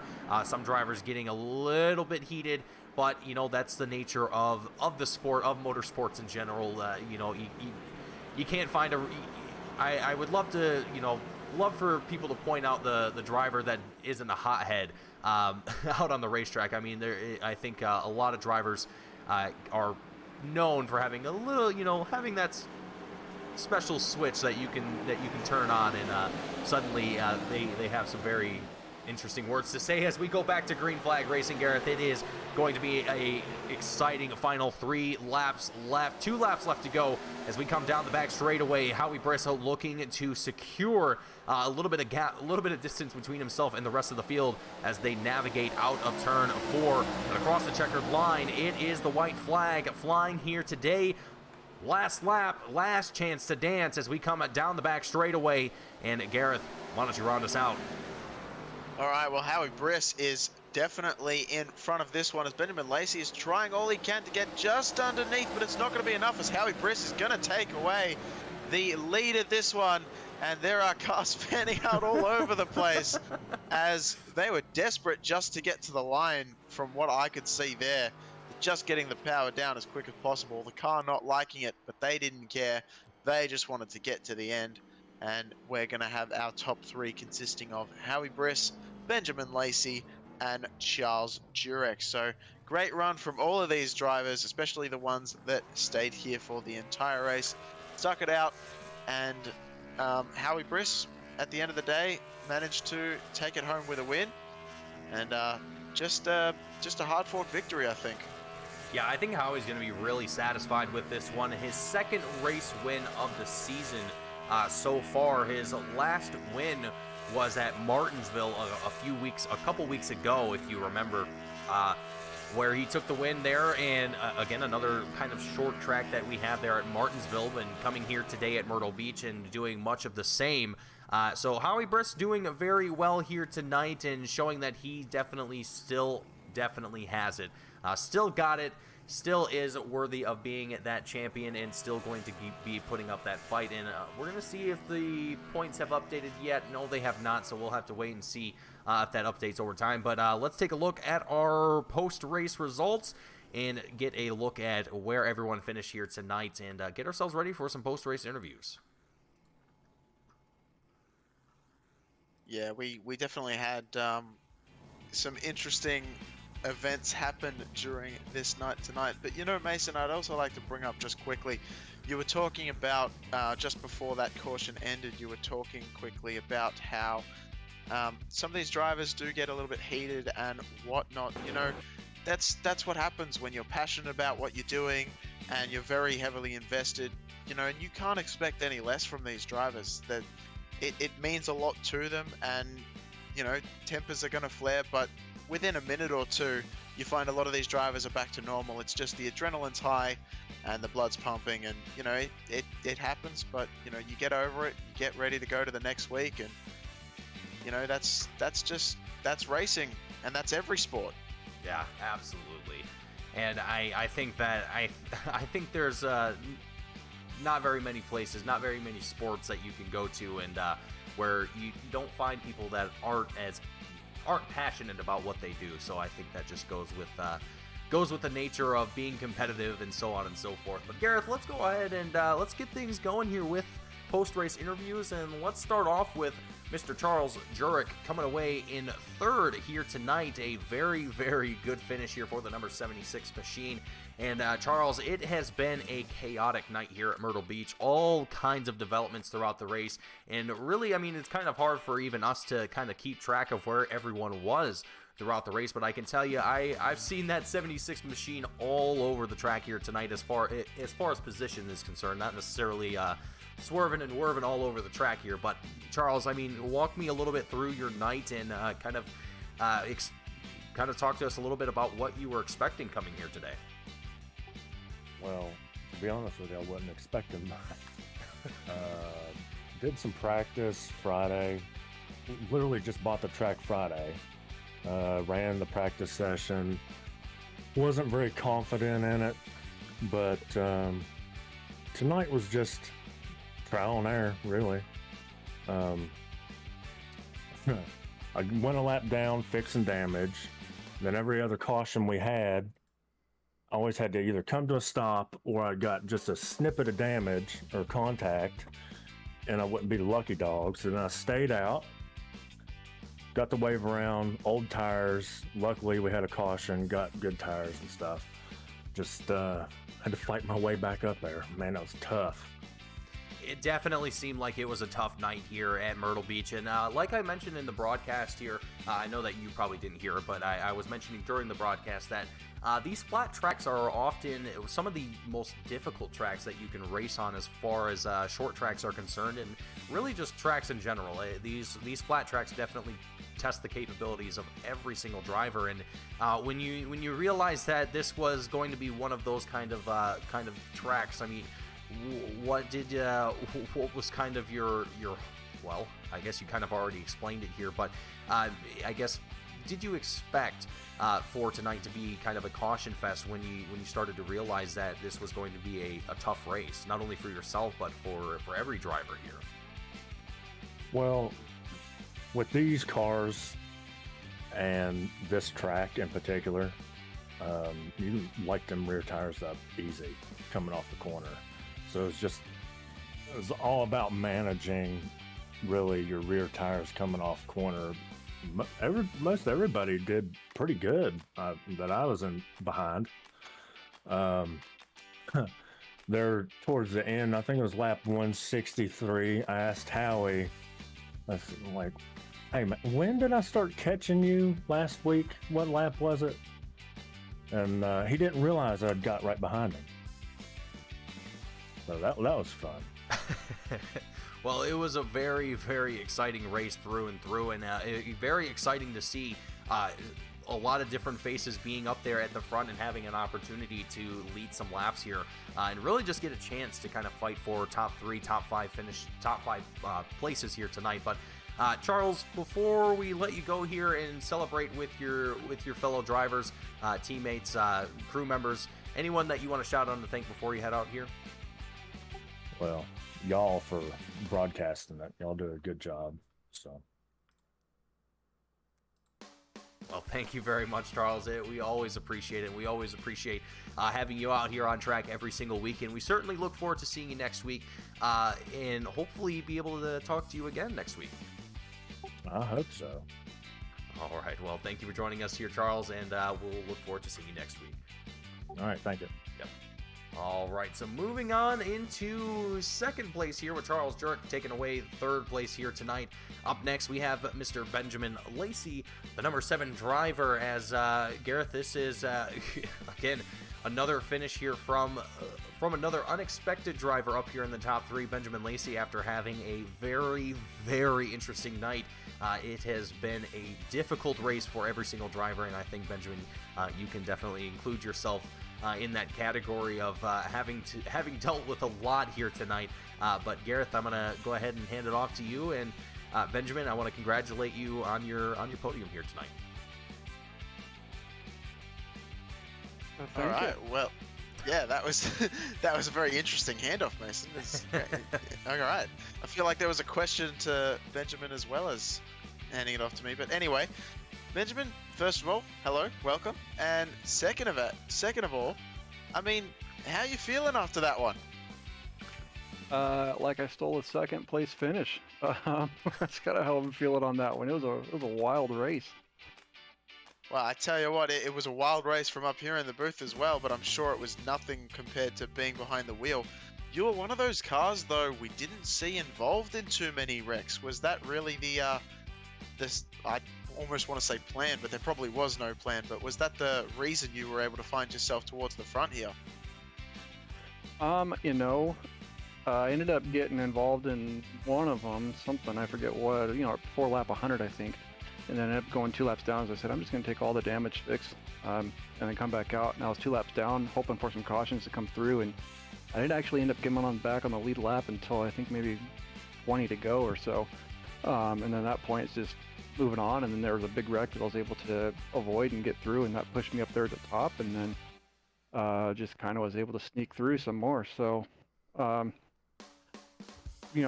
the 2 laps down, you just kind of say, okay, I'm just going to kind of ride around and hope for cautions and get your laps back via lucky dog. So ended up happening, took a little longer than I wanted, but it ended up working out. Well, I tell you what, Benjamin, I mean, it ended up working out as about as good as you could expect, really, because I mean, you came home with a second place finish. That's nothing short of incredible. So, Benjamin, I do want to say, how are your thoughts heading into the Milwaukee Mile next week?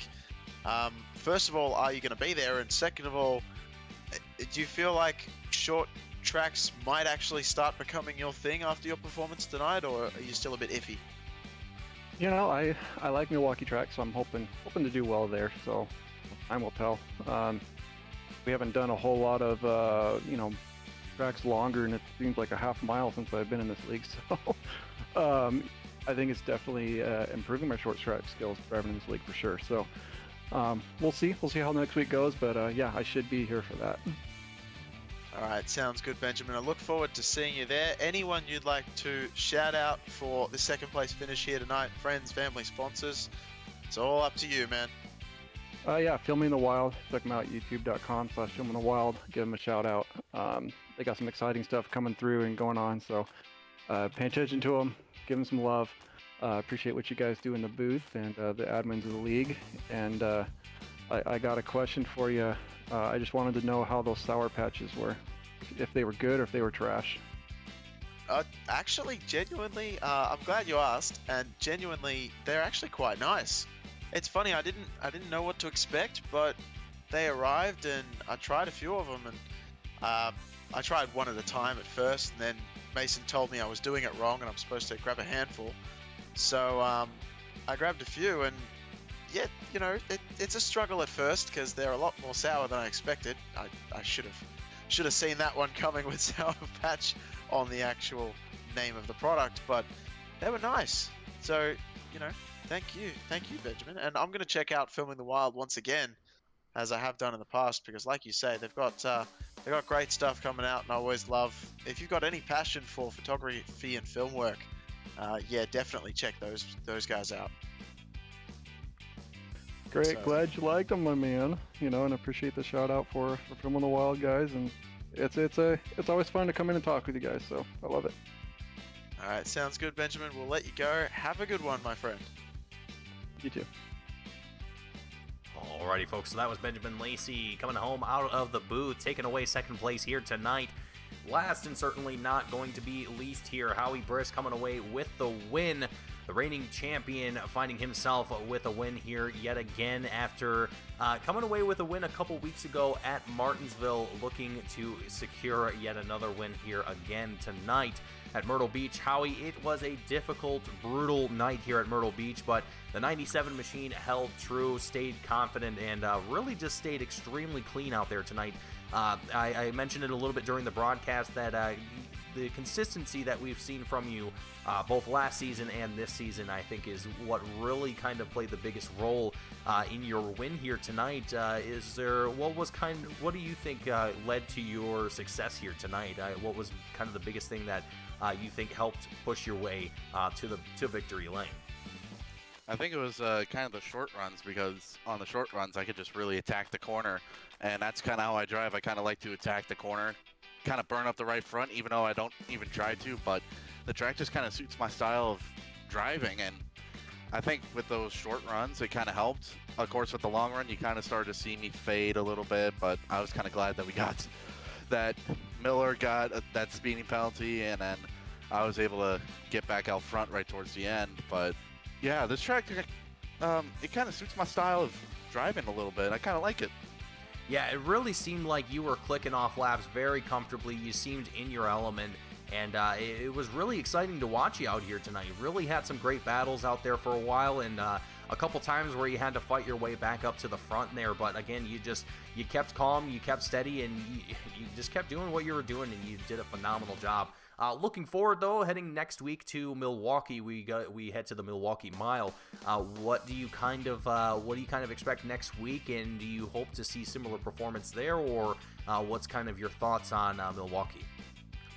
I think similar performance. You know, I like to call myself Mr. Consistency because you'll always find me somewhere along the routes of top 10 or top 5 pretty much, but I kind of like Milwaukee.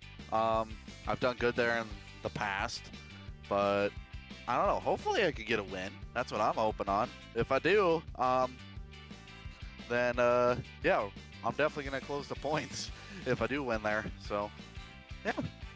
Absolutely. Well, Howie, I want to thank you for joining us up here in the booth, and congratulate you yet again on your win. But before we let you go and do your celebrating with your teammates or with your fellow drivers, is anyone watching the broadcast, anyone at home or in the pit crew that you want to shout out and thank before you head out? Oh, gosh. Okay. Well, you're putting me in the spotlight right now, so let's see. I got Granddad upstairs. He's probably watching. He might be fast asleep. I don't know. Who knows? I'll probably walk up there to grab my car keys. Aunt Stephanie, she'll probably watch this later. If I know she texted me saying that she doesn't have power out on the West Coast, but hopefully she got it back up. Joe Thomas, we're going to get going racing here next week, so he'll take me along racing. And, of course, got to mention that the paint scheme design is based off of his car in real life, so got to thank him. I think that's everyone. I hope that's everyone. Did I miss anyone? I don't know, but yeah, I think that's everyone. Well, Howie, it's always a pleasure to have you up here in the booth. It's always great to see you up there in victory lane, taking home the win, and hopefully we get to see you continue on this trend and continue to put the fight up there with Jaden Hopp for that for the championship, because right now it seems like Jaden is on a mission here to take home that championship crown and really put up a good fight for it. So I'm excited to see how that develops over the course of the season. But Howie, thank you yet again for joining us up here in the booth, and great racing here tonight, and we look forward to seeing you next week. Yeah, definitely. And Tony posted the results, so if anybody's wondering about the points gap between me and Jaden was 132 coming into the race. The gap now is 83, so definitely going to close the gap. So it is looking like that is going to be the case, and I am certainly excited to see it get to that point, Howie. But we look forward to seeing you next week, and hopefully get to talk to you again there. Yeah, I hope to see you guys back in the booth. So, yeah. Absolutely. Have a great night, Howie. Yeah, you too. Alrighty, folks. That is going to wrap up our post-race interviews here today with Howie Briss out of the booth taking home the win here tonight. And we're going to go ahead and wrap things off here. If you liked what you saw here tonight and you want to catch more of the action that we have here on Team Goon Squad, hit that subscribe button. Don't forget to like the broadcast if you enjoyed what you saw here tonight. And if you would like to support Velocity Racing League or Team Goon Squad, head on over to our website, teamgoonsquad.com. Pick up some merchandise, whether if you would like to support Velocity Racing League, you can pick up some Velocity Racing League merchandise. 50% of the profit goes directly back to VRL to help them continue and support what they do here with VRL in their Monday night series, and allow us to keep coming back and keep bringing you folks the broadcast here every single week. And as well as support us here at Team Goon Squad, continuing what we do to try and improve our broadcasting, in-house events, all of that shenanigans that we have going on every single week. But on behalf of myself and of Gareth McAllister, I want to thank each and every single one of you for tuning in here today. It was a phenomenal night of racing. And Gareth, do you have any closing words here before we end things out? Just a couple things. Just a quick mention to Benjamin Lacey. Didn't didn't actually talk to him about it in the interview, which was my own mistake, but he actually was our biggest mover of the race. I know we didn't talk about that during the race a whole lot, but he was actually moving up 13 positions in order to make it to the second place spot here tonight. So shout out to him for being our biggest mover, as well as, once again, just a quick thank you to everyone tuning in. You know, even if you're not a Dawn Hillbrands or Lindsay, or you know, I think we had as well at one point for a little bit, we had Marcus Regol talking to us. And, you know, even if you're not one of those people that gets in and messages on the YouTube side of things a whole lot, you know, just being there, listening to us ramble on and supporting us through just viewership in general, as well as these drivers, thank you so much. And it really means a lot to us. We couldn't do this show without you. And, we look forward to seeing you next week at the Milwaukee Mile. Absolutely, Gareth. I don't think I could have said it any better myself. Folks, that is going to conclude it here for the Myrtle Beach 200 for the Velocity Racing League Cup Series here in 2023. Thank you all for tuning in and watching, and we will see you all next week, same time, same exact place, as we head to the Monster Mile, or excuse me, the Milwaukee Mile for the Monster Mile 200. Thank you all for watching. We'll see you next week.